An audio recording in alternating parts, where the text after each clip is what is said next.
start prepping for finals. First things first, do not procrastinate. As tempting as it is, waiting till the last minute to study is not a good idea. Find a quiet place to study.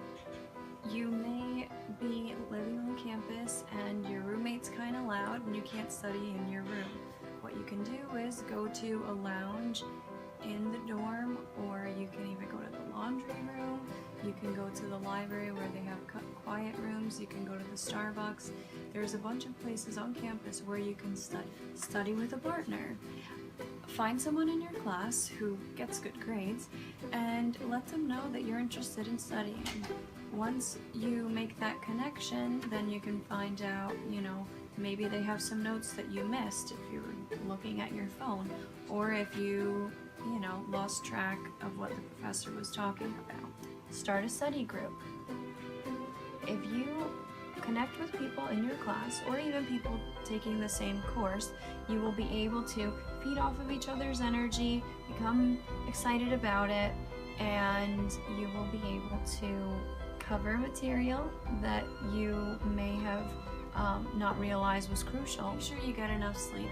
Even though you think that cramming is going to be the best thing to do, if you get enough sleep, your brain will be more receptive and you will hold in more information. What else you can do is review quizzes and tests. A lot of professors tend to use previous exams to make up their final exam, which is a cumulative exam.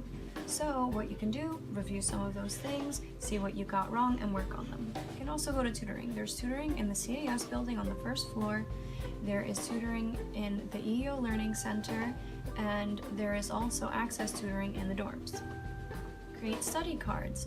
If you have study cards and you're writing them down, you will be able to retain the information from not only reading the material, but also copying it down on the day of your exam.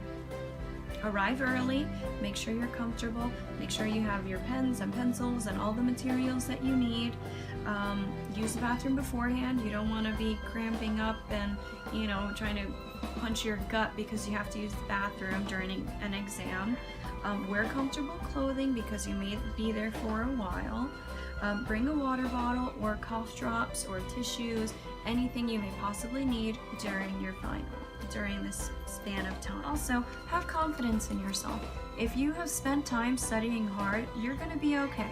Again, make sure you speak to your professor about things that you're unsure of, and make sure you eat a healthy breakfast beforehand. You don't want your stomach rumbling while you're in class, creating some awkward noises. Also, blow your nose. You don't want to be that person that's whistling with your nostrils during the exam. And here's Ciara with a great way to prep for finals. Hello, my name is Ciara Ledette, and I will be talking to you about study groups for finals week. Finals week begins December 16th through the 22nd, so it's very important that you do whatever you need to prepare for it.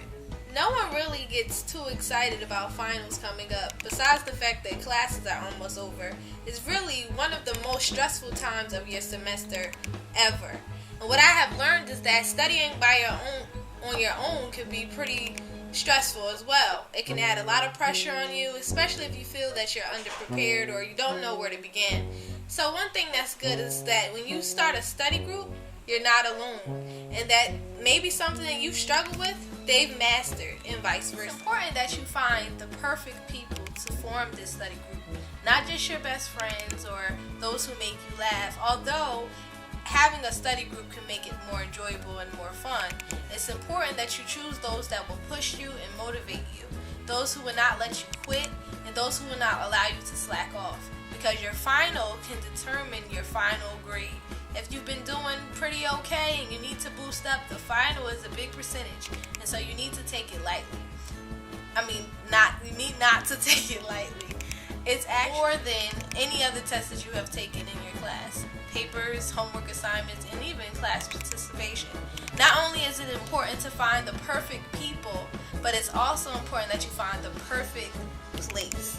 You have to be in an environment where not only are you allowed to talk in a normal tone and without whispering to one another because you want to be comfortable, you also have to be able to hear one another, and you have to make sure that you block out all distractions. I know in the summertime, some of you guys formed study groups and you were here in the quiet room.